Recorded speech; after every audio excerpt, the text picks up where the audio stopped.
सोहळा आनंदाचा गजर विठुरायाचा अखंड हरिनाम सप्ताह मौजे तपोवन तालुका परळी जिल्हा बीड प्रक्षेपण आपल्या आवडत्या गजर कीर्तनाचा या YouTube चॅनलवर। तुझा उद्धार करतील ही कथा शिवजी सतीला सांगतायत। हीच कथा विश्वामित्र ऋषी रामप्रभूला सांगतायत आणि हीच कथा मी तुम्हाला म्हणतोय ऐका। रामप्रभू म्हणतायत मालक स्वामी गुरुदेव जर ही पतिव्रता असेल आणि माझ्या पायाच्या स्पर्शाने जर हिचा उद्धार होणार असेल तर मी हिला पाय लावणार नाही, कारण ही पतिव्रता आहे। मग पाय असा आधार धरला जातोय। पाय आधार धरल्याबरोबर महाराज त्या ठिकाणी वारं येतंय, वायूला दिला जातोय आदेश आणि देवाच्या पायाचे रचकन अहिल्याला लागतात आणि अहिल्याचा उद्धार होतो। प्रभु रामचंद्र भगवान की जय। रघुपती राघव राजा राम पतित पावन सीताराम। रघुपती राघव राजा राम पतित पावन सीताराम। पतिताला सुद्धा पावन करणारा राजा राम आहे ना, म्हणून भजन केलं जातंय त्या ठिकाणी। म्हणून अहिल्याचा उद्धार होतोय। अहिल्याचा उद्धार झाल्याच्या नंतर प्रभूला आता विश्वामित्र गंगेची कथा सांगतायत। गंगेची कथा सांगितल्याच्या नंतर म्हणतायत प्रभू आता ऐका बरं, प्रभू म्हणतायत की गुरुदेव आता घरी गेलं पाहिजे। बाबा वाट बघत असतील, आता आमची माय वाट बघत असेल, आता तुमचं काम झालंय ना, मग आता आम्हाला घरी नेऊन सोडा। घरी नेऊन सोडा म्हटल्याच्या नंतर विश्वामित्र म्हणतात की प्रभू आता अयोध्येला जायचं नाही, मग आता कुठं जायचंय प्रभू? चला राघवा चला आपल्याला जायचंय। कुठं जायचंय? पाहण्या जनकाची मिथिला, पाहण्या जनकाची मिथिला। इथं थांबायचं नाही, आपल्याला मिथिला बघायला जायचंय, बरोबर आहे ना? मिथिले हुनी दर्शनी रूप राजावरती जनक नरदीप।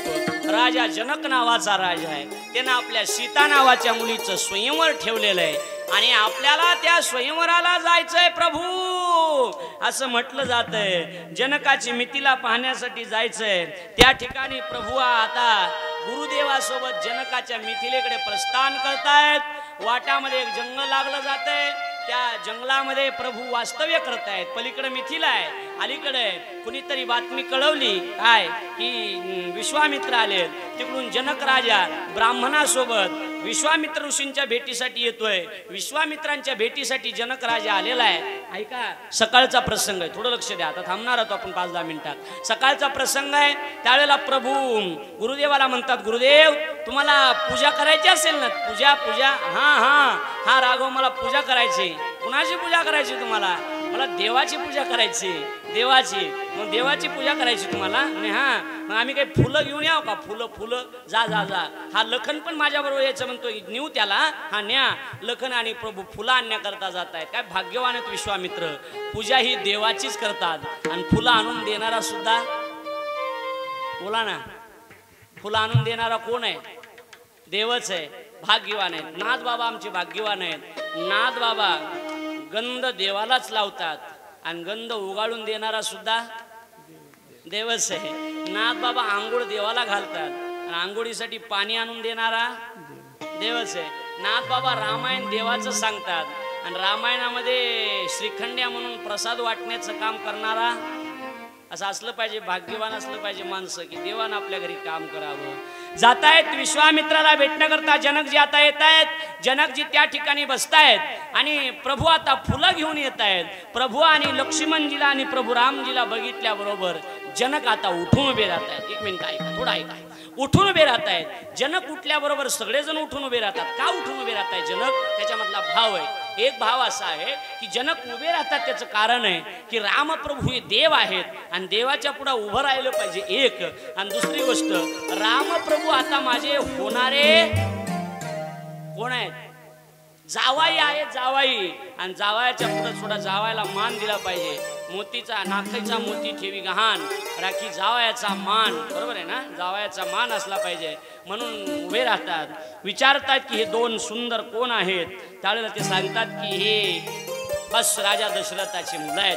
असं राजा दशरथाची मुलं घेऊन चला, घेऊन त्या ठिकाणी जात आहेत. आणि घेऊन त्या ठिकाणी गेल्याच्या नंतर महाराज की प्रभू त्या ठिकाणी जात आहेत. आता सीता माता आहे आणि सीता माता असल्याच्या कारणास्तव त्या ठिकाणी देवीच्या दर्शनाला येते. आणि बगीचेमध्ये त्या दोन मैत्रिणी आलेल्या आहेत. प्रभूही त्या ठिकाणी आले आहेत. आणि एकूणमेकीला मैत्रीण म्हणतात काय सुंदर आहे, काय देखणं आहे. बस असा नवरा आपल्या शितीला पाहिजे होता, असा मालक आपल्या शितीला पाहिजे होता. काय सुंदर आहे, ह्या मस्त आहे दिसायला. दुसरी म्हणते अगं पण आपल्या राजानं पण ठेवलाय ना, धनुष्य जो मोडील त्याला सीता दिली जाईल. याला कुठं धनुष्य मोडणार आहे, वाळलेला एवढा एवढसा दिसतोय. दुसरी म्हणली अगं काळजी करू नको, गबस, मला माहिती याच्या पायाचा प्रताप, याच्या पायानं दगडाची बाई झाली होती बाई. बरोबर आहे ना, बरोबर आहे की. आता सांगितलं की मी तुम्हाला, याच्या पायाच्या स्पर्शानं दगडाची बाई झाली होती. हा फार ताकदवान आहे, एका मिनिटात धनुष्य मोडू शकेल. आणि सीता माता तर बघते, सीता माता येते, सीता मातेकडे प्रभू बघतात.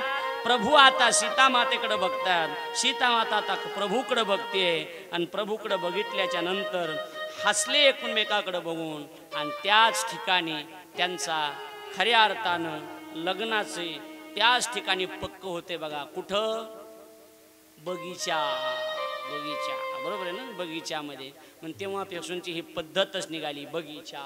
हा, बगीचा, बगीचा, बरोबर ना. हे अकेले आने वाले तू अकेला जाएगा, तू अकेला जाएगा, क्षमा को रोशनी का. बगीच्यामध्येच हे सगळं होत असते, बरोबर आहे का नाही महाराज. हा, बगीच्यामध्ये सगळं पक्क झालं जात आहे. आणि त्या ठिकाणी आता राजानं स्वयंवर भरवलं. देश देशीचे राजे त्या ठिकाणी आलेले आहेत. आणि देशोदेशीचे राजे आल्याच्या नंतर धनुष्य उचलण्याचा प्रयत्न करतायत. धनुष्य कुणाला उचलत नाही, धनुष्य उचलत नाही. त्यावेळेला सगळे राजे शांत झाले. जनक राजा उठतोय. जनक राजा अतिशय क्रोधायमान रागाच्या भरात जनक म्हणतोय की या अयोध्येमध्ये एकही असा नाही की जो धनुष्य मोडील. अरे मी म्हटलं होतं माझी मुलगी बस द्यायची, जे धनुष्य मोडील त्याला द्यायची, क्षत्रियाला द्यायची.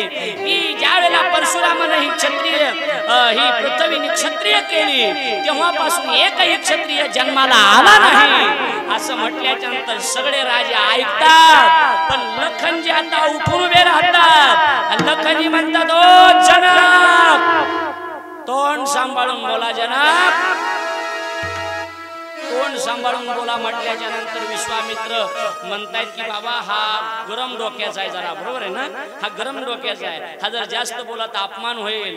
आणि त्यावेळेला बोलायला लागले त्यावेळेला विश्वामित्र म्हणतात लखन, लखन म्हटल्याच्या नंतर खाली बसा, खाली बसा म्हटल्याच्या नंतर गुरुदेवाचा आदेश मानतायत. आता विश्वामित्र लक्ष्मणाला खाली बसण्याचा आदेश देत आहेत. आणि आता राम प्रभूला उठण्याची त्या ठिकाणी सांगतायत. आता राम प्रभू उठले जात आहेत, प्रभू उठले जात आहेत. प्रभू उठल्याबरोबर एका हाताने ते धनुष्याचे दोन तुकडे केले जात आहेत. जय जयकार होतो प्रभू रामचंद्र भगवान की जय. त्या ठिकाणी धनुष्य मोडलं जात आहे. सीता माता आनंदी होते. स्वयंवर झाले सीतेचे, स्वयंवर झाले सीतेचे, स्वयंवर झाले सीतेचे, स्वयंवर झाले सीतेचे, स्वयंवर झाले सीतेचे, स्वयंवर झाले सीतेचे. ओ श्रीरामाने सहज उचलले धनु शंकराचे, ओ श्रीरामाने सहज उचलले धनुष्य शंकराचे.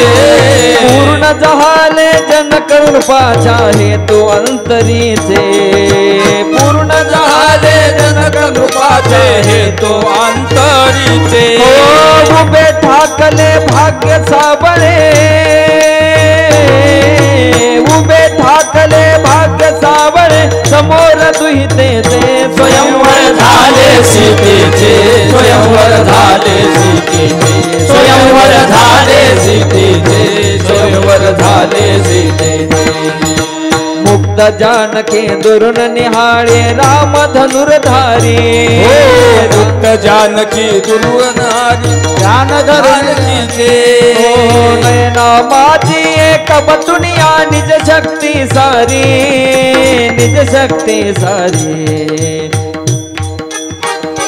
ओ श्रीरामाने सहज उचलिले धनुशंकराचे स्वयंवर झाले सीतेचे स्वयंवर झाले सीतेचे स्वयंवर झाले सीतेचे स्वयंवर झाले सीतेचे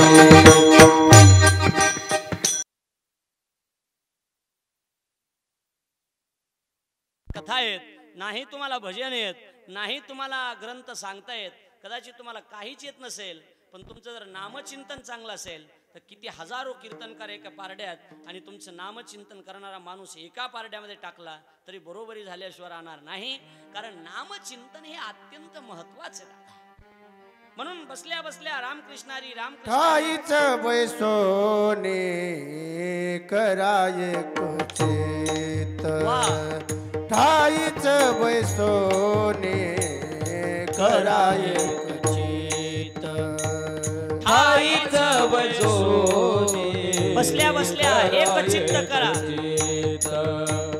ठाईच बैसोने आता उठता बसता येत नाही तर घरी बसून भजन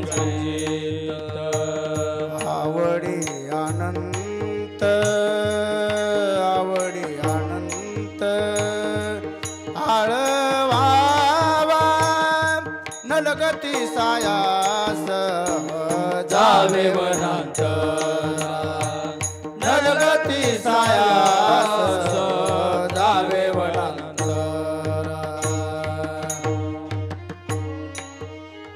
पुण्याच्या पेठेमध्ये दोन रेड्यांची झुंज लागली होती दोन रेड्यांची रेडे कळतात ना तुम्हाला अरे वेडे आहेत का तुम्ही रेडे कळतायत का तुम्हाला दोन रेड्यांची झुंज लागली होती काही केल्या झुंज कुणाला रेड्यांची टक्कर थांबत नव्हती याच वारकरी संप्रदायाचे एक पाईक आहे ज्यांनी वारकरी शिक्षण संस्था स्थापन केली पिंपरी चिंचवड नावाचं गाव आहे त्या गावचे स्वानंद सुखनिवासी आमचे सद्गुरू जोग महाराज त्या ठिकाणी येत आहेत आणि दोन त्यांचे भाऊ पांडू महाराज दोघ जण त्या ठिकाणी येत आहे एवढी ताकद होती पैलवान होते आमचे जोग महाराज त्यांनी एक शिंगाला धरलं पांडू महाराजांनी एका रेड्याला धरलं ओढलं टक्कर थांबली लोकांनी त्यांचं स्वागत केलं अरे बापरे कुणाला सुटत नव्हती ही रेड्यांची झुंज जोग महाराजांनी सोडवली आता पंढरपुरामध्ये जोग महाराजांची मिरवणूक काढण्याचं ठरवलं रथामध्ये जोग महाराजाला बसवलं आणि मिरवणूक चालू होती जोग महाराजचे गुरु होते सद्गुरू गंगागिरी महाराज गंगागिरी महाराजांचा मठ पंढरपुरामध्ये जोग महाराज गंगागिरी महाराजांच्या दर्शनाला जात आहेत आणि दर्शनाला जात आहेत आणि दर्शनाला गंगागिरी महाराजांच्या गेल्याच्या नंतर कशाची मिरवणूक आहे रे ऐका बरं ऐका ऐकून सांगणार नाही तुम्हाला कशाची मिरवणूक आहे रे म्हणे महाराज बस रेड्यावर विजय मिळवलाय बस जिंकलोय कुस्ती पैलवान पाडलाय त्यावेळेला गंगागिरी महाराज म्हणतायत बाबा तू पैलवान व्यवहारातला पैलवान पाडला असशील म्हणून तुझी मिरवणूक निघते अजून एक पैलवान तुला पाडायचा आहे कोणता पैलवान आहे यम नावाचा पैलवान आहे यम नावाचा त्याची तालीम कुठे आहे आळंदीला तालीम आहे त्याची आळंदीला त्या तालमीच्या मालक कोण आहेत माऊली ज्ञानेश्वर महाराज त्या तालमीचे मालक आहेत घेतील का मला तालमीमध्ये नक्की घेतील जा तू आळंदीला जोग महाराज प्रपंचावर पाणी फिरवतात आळंदीमध्ये जातात माऊलीचा साक्षात्कार होतो आणि वारकरी शिक्षण संस्थेची स्थापना करतात आज जेवढे महाराज लोक तुम्हाला दिसतात परंपरेनं सगळे जोग महाराजाच्या संस्थेतले ते लक्षात ठेवा मी संस्थेतली आहेत पण ही सामान्य नाही मागच्या वेळेला शताब्दीचा महोत्सव झाला जोग महाराजांच्या लाखो लोक त्या ठिकाणी कीर्तनाला होते लाख लोकात सप्ताह झाला कशासाठी सांगितलंय मी हे नामचिंतन करणं अत्यंत गरजेचं आहे दादा उतार वय कशाने शोभेल म्हातारपण कुठंतरी पत्ते खेळण्याने शोभणार नाही तर म्हातारपणे भजनाने शोभतंय आणि सांगू द्या मला तरुणपण कशाने शोभतंय आपल्याला आता विचार करायचा आहे अयोध्याकांडाचा कशाने शोभतंय तारुण्य कशाने शोभत असते तर मला वाटतंय तारुण्य हे त्यागाने शोभतंय आणि त्याग सुद्धा तारुण्यातच शोभत आज माऊली ज्ञानेश्वर महाराजाचं का नाव घेतलं जात आहे? वयाच्या 22व्या वर्षी त्यांनी समाधी घेतली ना. ज्ञानोबारायांचा त्याग 22व्या वर्षातला त्याग आहे. जगद्गुरु तुकाराम महाराजांचा 42व्या वर्षातला त्याग आहे. ऐका, छत्रपती शिवाजी महाराजांचं नाव का घेतलं जात आहे? 51 वर्ष जगले, फक्त 51 वर्ष. विवेकानंद 39 वर्ष जगले, माऊली 22 वर्ष जगले. भगतसिंग आमचे 23 वर्ष 6 महिने 14 दिवस जगले. मला वाटतं आम्ही भगतसिंगाचं नाव कधी घेतलंच नसतं बघा, पण का घ्यावं लागतंय? ते जर 80 वर्षाचे होऊन मेले असते, त्यांनी देशासाठी प्राण दिला असता तर नाव निघलं नसतं कथेमध्ये. त्यांनी 60व्या वर्षी जरी देशासाठी प्राण दिला असता तरी नाव निघलं नसतं. भगतसिंगाचं नाव का कथेमध्ये निघतंय, कीर्तनात निघतंय? त्याचं कारण आहे 16 आणि 17 किंवा 22 आणि 23 वर्षाच्या वर्षामध्ये देशासाठी प्राणाचं बलिदान देत आहेत महाराज.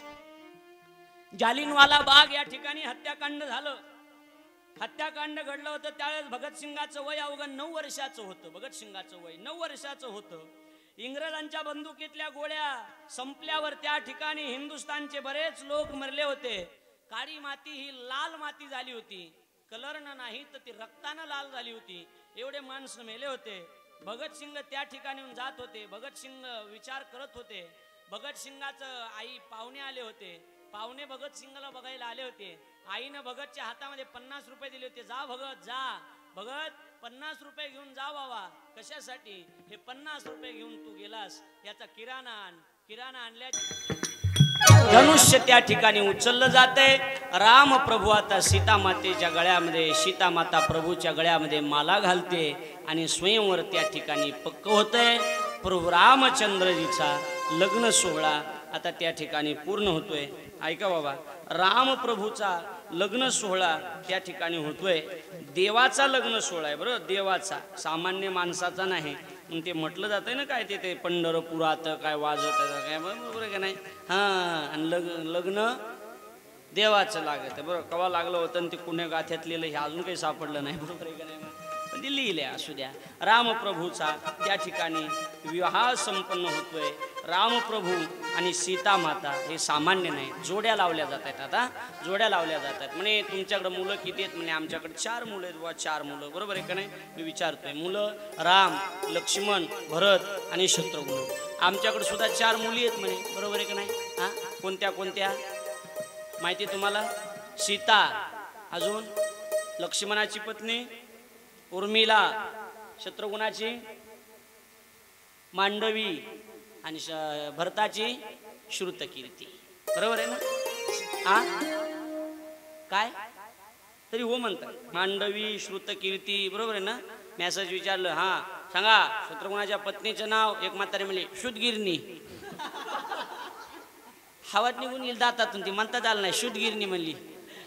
सीता, मांडवी, श्रुतकीर्ती, उर्मिला, राम, भरत, शत्रुघ्न आणि लक्ष्मण जोड्या लावल्या गेल्या आणि सगळे उभा केले गेले आणि त्या ठिकाणी आता लग्नाला सुरुवात होते. आपणही अक्षदा आणला असला तर आपणही टाकायचा आहे. मंगलाष्टका म्हटल्या जात्यात आणि प्रभूचा लग्न सोहळा त्या ठिकाणी पार पडला.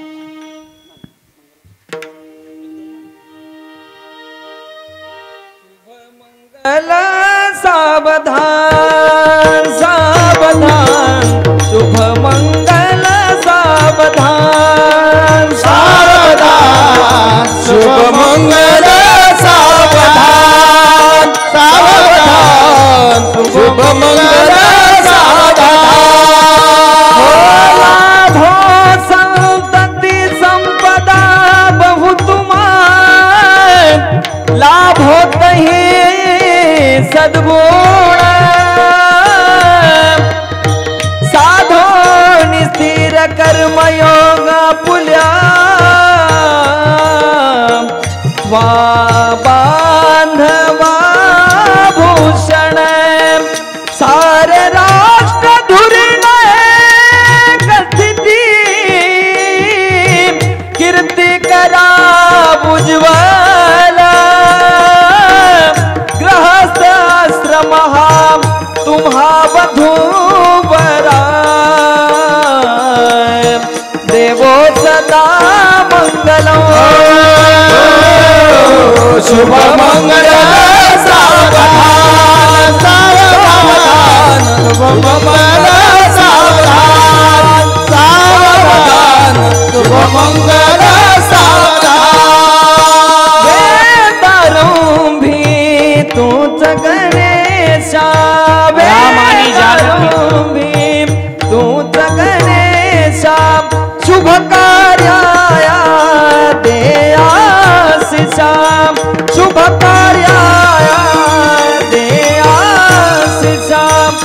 तुला मागणे हे परमेशा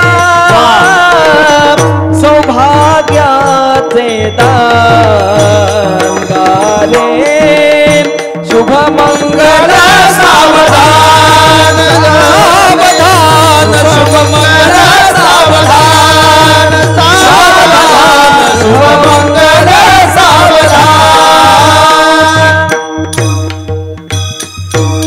कुंडली कमलदा हरी विठ्ठल ज्ञानदेव प्रभु रामचंद्र भगवान की राम जानकीचा विवाह त्या ठिकाणी संपन्न होतोय. या लग्नासाठी जेवणाची सुद्धा व्यवस्था केलेली आहे. आता कथा झाली की प्रत्येकानं आपापल्या घरी जेवायला जायचं आहे. हा, जेवायला घरी जायचं आहे. आहेर मात्र इथं करायचं आहे. बरोबर आहे का नाही? आहेर कलावज्ञ जीवो धरार्थावतारम् कलाङ्काङ्कतेजोऽधिकामोऽधिवक्रम् खलानीशबाधा पनोदाय दक्षम् समाधिस्थमूर्तिं भजे ज्ञानदेवम्. नमो सद्गुरो तुकया ज्ञानदीपा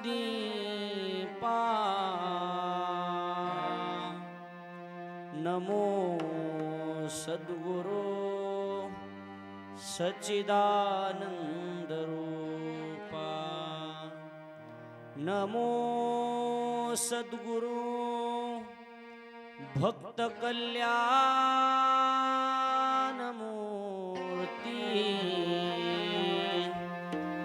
नमो सद्गुरो भास्करा पूर्णकीर्ति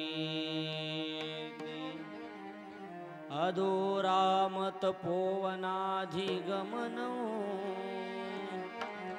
हदवा मृगं कान्ये श्रीरामचन्द्रं शरणं प्रपद्ये मनोजवं मारुततुल्यवेगं जितेन्द्रियं बुद्धिमत्तां वरिष्ठं वातात्मजं वानरयुद्धमुख्यं श्रीरामदूतं शरणं प्रपद्ये श्रीरामदूतं शरणं प्रपद्ये श्रीरामदूतं शरणं प्रपद्ये. पुंडलीकवरदा हरि विठ्ठल श्री ज्ञानदेव तुकाराम पंढरीनाथ भगवान की जय. माऊली ज्ञानेश्वर महाराज की जय. गुरु तुकाराम महाराज की जय.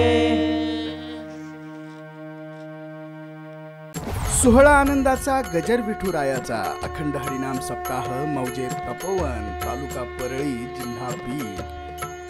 प्रक्षेपण आपल्या आवडत्या गजर कीर्तनाचा या YouTube चॅनलवर.